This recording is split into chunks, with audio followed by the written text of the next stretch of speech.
Union News, the 12th of November 2023. Welcome to Union News, your guide to the key stories from the UK trade union and labour movement. Writing is by Pat Harrington and music is by Tim Bragg.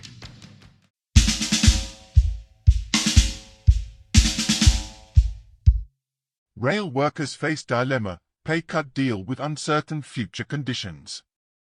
Rail workers are set to vote on a proposed Memorandum of Understanding with rail bosses, offering a 5% pay rise or £1,750, whichever is greater, to resolve the 2022 pay dispute.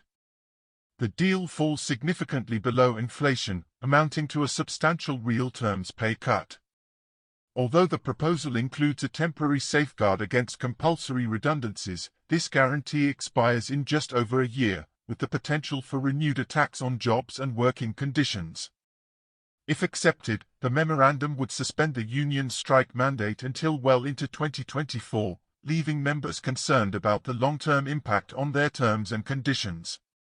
Critics argue that the offer is inadequate, urging fellow members to vote against it.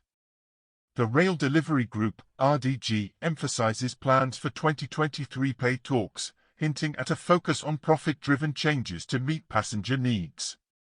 The e-ballot concludes on November 30th. Union News, the 12th of November 2023.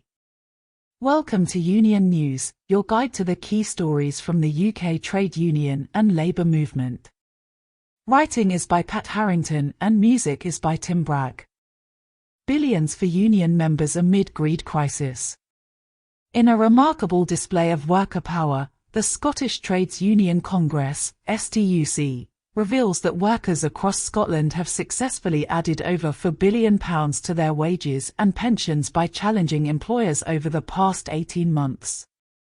The victories, including the restoration of £1.9 billion to university workers' pension schemes after 69 days of UCU action, come despite calls for pay restraint from both UK and Scottish governments.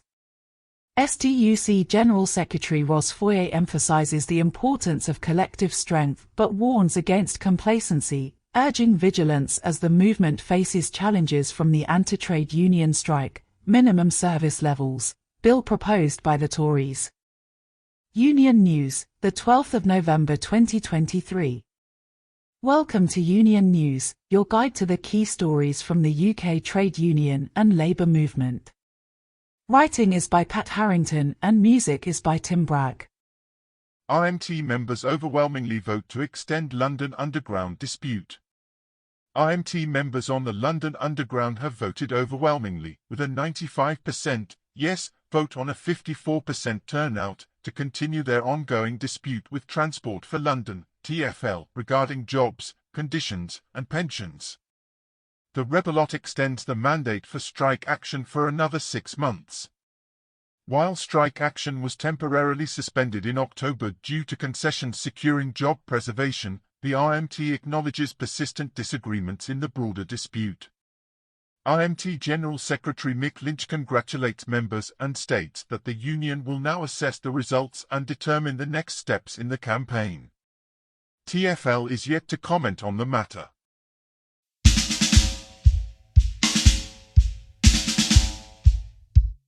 Surge in violent incidents across Scotland's public sector sparks urgent calls for action.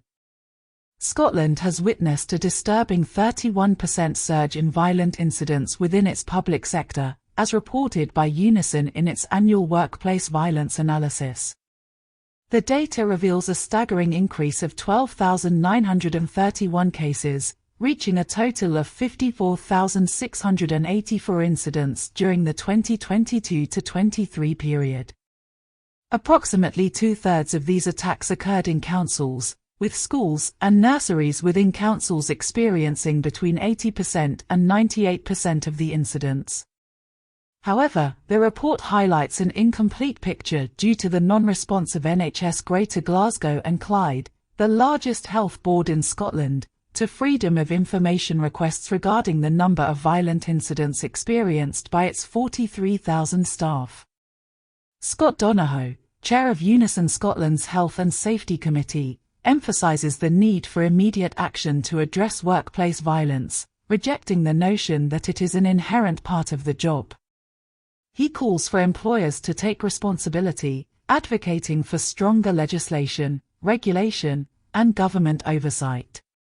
Despite the concerning statistics, a spokesperson for the Scottish Government assures that all workers, including those in the public sector, deserve protection from abuse and violence.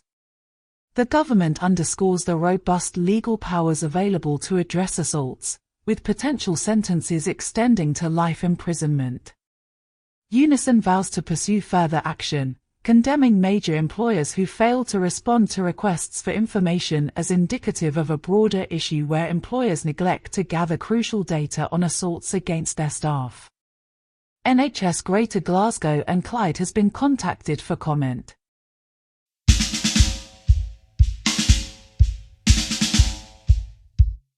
And finally, NHS Trust Director threatens prosecution over strike, Unite condemns bullying tactics.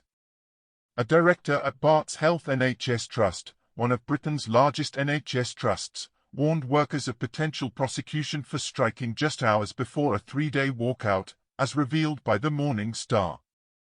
Unite criticised the bullying tactics employed by the trust, highlighting an email sent to members of the East and South East London Pathology Partnership, ESEL, by Charlotte Mustoe, ESEL's operations director. Mustoe's email emphasized that workers could face prosecution for breaching a safe level of service agreement with unions, especially if they failed to attend critical shifts impacting patient safety. Unite condemned these tactics as a form of intimidation, expressing no surprise at such behavior. Despite the threat, the strike by ESEL members and other workers at St. Bart's proceeded as planned, lasting from Monday to Wednesday. Unite Regional Officer Tabussum Ahmed warned that if Barts Health did not cease bullying tactics and start addressing members' concerns, the dispute would escalate. The industrial dispute centers around issues of unsafe understaffing, increased workloads, and changes to rosters eliminating nighttime roles. Workers at ESEL reported inadequate facilities, including staff having to use stairwells for lunches due to limited space and exposure to health and safety risks in pathology buildings. The East and South East London Pathology Partnership, hosted by Barts Health NHS Trust, cited the need to maintain patient safety amid strike actions.